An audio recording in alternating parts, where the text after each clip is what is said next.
बोल छत्तीसगढ़, निष्पक्ष होकर दिखाएंगे सच। प्रदेश स्तरीय पत्रकार कार्यशाला में उप मुख्यमंत्री अरुण साव ने पत्रकारिता के कठिनाइयों पर प्रकाश डालते हुए पत्रकारों को लोकतंत्र के सजग प्रहरी कहकर संबोधित किया। उप मुख्यमंत्री श्री साव ने पत्रकारों के लिए 25 लाख के भवन तथा 1 लाख के स्वेच्छानुदान राशि की घोषणा की। सारंगढ़ बिलाईगढ़ दिनांक 11 जनवरी 2026 को सारंगढ़ के गुरु घासीदास पुष्प वाटिका में आयोजित प्रदेश स्तरीय पत्रकारों की कार्यशाला उप मुख्यमंत्री सह लोक निर्माण, लोक स्वास्थ्य यांत्रिकी, नगरीय प्रशासन एवं विकास, खेलकूद एवं युवा कल्याण मंत्री अरुण साव बतौर मुख्य अतिथि शामिल हुए। इस दौरान आयोजक पत्रकारगणों ने उनका भव्य स्वागत किया। उप मुख्यमंत्री ने जैतखाम की पूजा अर्चना की। कार्यक्रम का शुभारंभ राजकीय गीत अर्पा पैरी के धार से हुआ तथा शहीद पत्रकारों को श्रद्धांजलि अर्पित की गई। कार्यक्रम में सोनिया चौहान इंटरनेशनल कराते विजेता, पुलिस निरीक्षक टीकाराम खटकर, राज्य स्तरीय शिक्षक सम्मानित सुनीता यादव एवं प्रियंका गोस्वामी को सारंग रत्न सम्मान से नवाजा गया। मुख्य अतिथि उप मुख्यमंत्री अरुण साव ने कहा कि पत्रकारों के लिए कार्यशालाएं इसलिए आवश्यक हैं क्योंकि हर पत्रकार को औपचारिक पत्रकारिता पाठ्यक्रम का अवसर नहीं मिल पाता। विशेषकर ऐसे में कार्यशालाओं के माध्यम से आंचलिक पत्रकारों को सीखने का मंच मिलता है। उन्होंने कहा कि पत्रकारिता अत्यंत कठिन परिश्रम की मांग करती है। आजादी से पहले से ही हमारा लोकतंत्र सशक्त रहा है और चौथे स्तंभ के रूप में पत्रकारों को आम जनता से लेकर राष्ट्रपति से सवाल पूछने का अधिकार प्राप्त है। ये लोकतंत्र की खूबी और ताकत है। श्री साव ने इलेक्ट्रॉनिक और सोशल मीडिया के दौर में पत्रकारों को समझाते हुए बताया कि सोशल मीडिया में पहले पोस्ट की होड़ में एक गलत या अप्रमाणित खबर किसी के वर्षों की प्रतिष्ठा को क्षण भर में समाप्त कर सकती है। इसलिए पहले समाचार की तह तक जाकर सत्यापित और जिम्मेदार रिपोर्टिंग अनिवार्य है। उप मुख्यमंत्री ने उदाहरण देते हुए कहा कि जैसे एक वकील को विभिन्न विषयों का ज्ञान होना आवश्यक होता है, वैसे ही अच्छी पत्रकारिता के लिए प्रशासनिक व्यवस्था, स्वास्थ्य, इंजीनियरिंग, मूल्यांकन और सिस्टम की समझ जरूरी है। व्यापक ज्ञान से ही सशक्त और प्रभावी पत्रकारिता संभव है। पत्रकारिता के दौरान आने वाली कठिनाइयों को देखते हुए पत्रकार सुरक्षा कानून की मांग स्वाभाविक और जरूरी है। उन्होंने मुंगेली के वरिष्ठ पत्रकार महेंद्र अग्रवाल का स्मरण करते हुए कहा कि धमकी भरे पत्र और संघर्ष ही सच्चे पत्रकार के असली पदक होते हैं। जीवन के अंतिम क्षण तक सत्य के लिए डटे रहना ही पत्रकार की पहचान है। अपने वक्तव्य के दौरान उप मुख्यमंत्री श्री साव ने पत्रकारों के लिए 25 लाख के भवन तथा 1 लाख की स्वेच्छानुदान राशि की घोषणा की। इस अवसर पर आयोजक समिति के राष्ट्रीय उपाध्यक्ष राकेश प्रताप परिहार, उपाध्यक्ष नितिन सिन्हा एवं प्रदेश अध्यक्ष गोविंद शर्मा ने उप मुख्यमंत्री से पत्रकार सुरक्षा कानून को सशक्त बनाकर प्रभावी रूप से लागू करने की मांग की। कार्यक्रम में एसपी आंजनेय वार्ष्णेय, सीओ इंद्रजीत बर्मन, जिला पंचायत अध्यक्ष संजय पांडेय, उपाध्यक्ष अजय नायक, सत्ताधारी दल के प्रदेश उपाध्यक्ष जगन्नाथ पाणिग्राही, अध्यक्ष ज्योति पटेल, पूर्व विधायक कैराबाई मनहर, अखिल भारतीय पत्रकार सुरक्षा समिति प्रदेश उपाध्यक्ष दीपक साहू, जिलाध्यक्ष सारंगढ़ नरेश चौहान व समस्त कार्यकारिणी व सदस्य, जिलाध्यक्ष कोरबा अरुण कुमार सांडे, विशेषर साहू, धनेश देवांगन, नकुल पटेल, देव राजपूत, अरुण त्रिपाठी, रमेश दुबे रायगढ़, बिलासपुर, रायपुर, जांजगीर चांपा, शक्ति, धर्मजयगढ़, अंबिकापुर सहित अन्य जिलों से बड़ी संख्या में पत्रकार एवं गणमान्य नागरिक उपस्थित रहे। एसपी या डीएसपी लेवल का जो अधिकारी होगा वो उसकी जांच करेगा और जांच करके फिर जो है, अगर हम सारे संगठन की ओर से यह दावा कर सकते हैं कि अगर कोई पत्रकार के ऊपर अगर जांच के उपरांत अगर कोई ऐसी बात आती है जिसके कारण एफआईआर करना पड़े, बेझिझक करिए, कोई संगठन आपके समक्ष नहीं आएगा। पर निवेदन यह है कि अगर कोई पत्रकार के खिलाफ कोई ऐसी बात आती है तो आदरणीय भैया से ये निवेदन है कि वो उन्हें लेटर का ही आधार बना लें अगर, तो बहुत मेहरबानी होगी, जिससे ये जांच जो है किसी ऐसे अधिकारी के समक्ष हो। और एक गुजारिश ये भी करना चाहते हैं, चूंकि समिति एक बन जाए जिसमें कुछ पत्रकार भी हो, जो आपके द्वारा जो वरिष्ठ पत्रकार हो, वरिष्ठ समाज सेवी हो, उनको भी रख के जांच करा दें। अगर जांच में अगर दोषी पाए जाते हो तो उनको आप फांसी में लटका दें, कोई संगठन कुछ बोलने वाला नहीं है। एक पहले निवेदन। दूसरा निवेदन गोविंद जी ने किया है आपसे भैया, वो निवेदन ये है कि पत्रकार सुरक्षा कानून तो लागू हो गया, पर हम लोगों ने जो ड्रॉप दिया था वो ड्रॉप में हमने अपने आर्थिक हितों की भी बात उसमें हमने की थी, जिसमें हमने ये कहा था कि जो आपके सबसे जो निचले स्तर का जो कर्मचारी है, जो मानदेय उसको मिलता है, हमने कहा था कि जिसकी 10 साल पत्रकारिता हो गई हो, 20 साल पत्रकारिता हो गई हो, या जो रिटायरमेंट हो गए हो। हालांकि आपने अभी वरिष्ठों के लिए 20,000 किया है, उसके लिए आपका बहुत बहुत धन्यवाद आपका।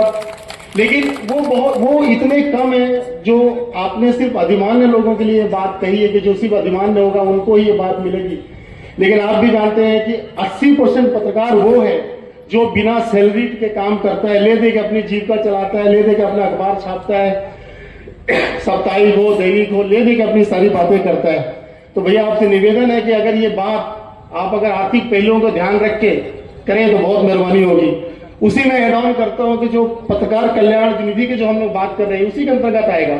तो पत्रकार कल्याण निधि को 2 भागों में आप उसका संगठनात्मक रूप जो पदेनाध्यक्ष जिले में कलेक्टर को बना दें और ब्लॉक में जो वहां का जो सक्षम अनुभागीय अधिकारी हो उसको अध्यक्ष बना दें, जिससे कोई भी पत्रकार का मामला अगर ब्लॉक लेवल का हो, तहसील लेवल को हो तो वहीं चले जाए।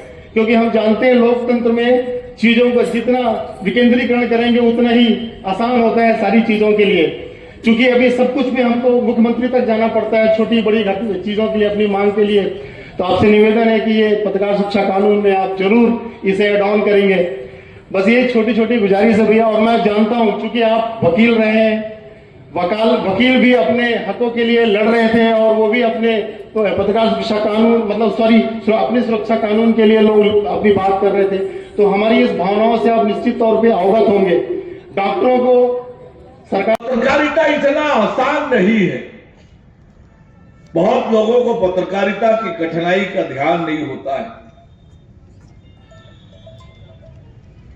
अभी राकेश भाई ने कहा कि मैं वकील हूं। एक वकील को जिस प्रकार से सभी प्रकार के विषयों का ज्ञान होना पड़ता है, ज्ञान रखना पड़ता है अपने मुकदमे की पैरवी करने के लिए, क्यों करना पड़ता है? यदि जब तक मुझे चिकित्सा का ज्ञान नहीं होगा, चोट के मामले में, हत्या के मामले में मैं अपने मुवक्किल का बचाव नहीं कर पाऊंगा। यदि मुझे इंजीनियरिंग की जानकारी नहीं होगी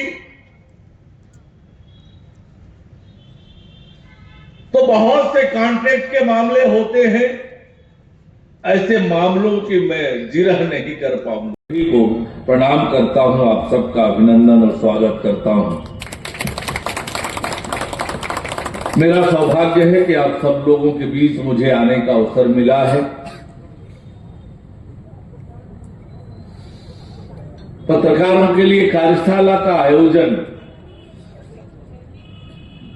ये क्यों आवश्यक है, कितना आवश्यक है, इस बात को समझने की जरूरत है।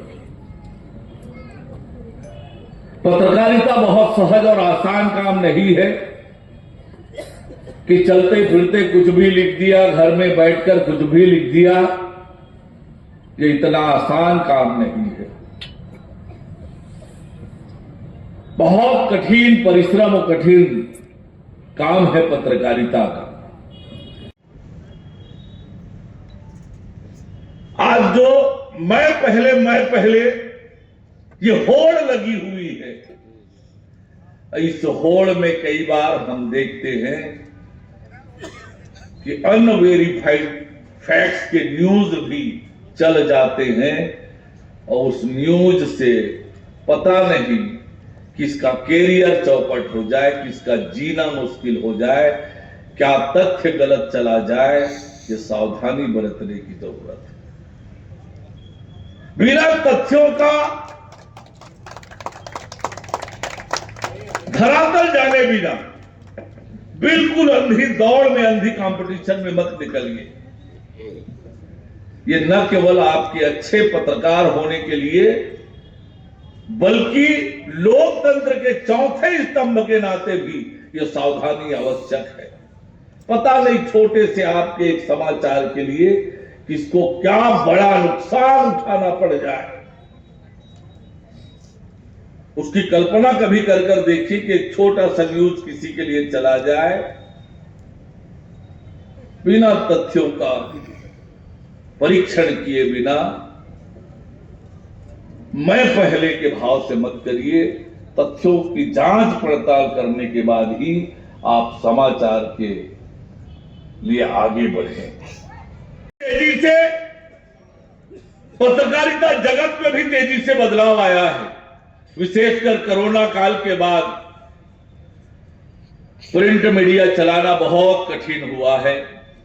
इस बीच सोशल मीडिया का जमाना, इलेक्ट्रॉनिक मीडिया का जमाना तो लगातार पत्रकारों के सामने एक चुनौती खड़ा कर रहा है। इन चुनौतियों के बीच पत्रकारिता की धार जीवित रहे, लोकतंत्र का चौथा स्तंभ मजबूत रहे, ये अच्छे लोकतंत्र के लिए भी आवश्यक है। लोकतंत्र के सजग प्रहरी के नाते आपकी भूमिका आवश्यक है।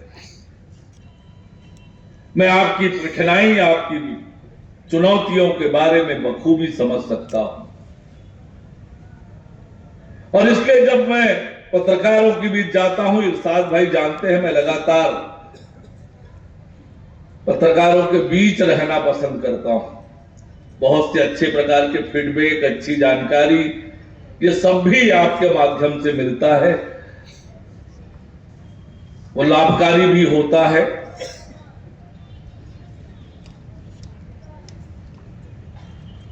और इन चुनौतियों के बीच काम करना, ऐसी चुनौतियों में काम करने से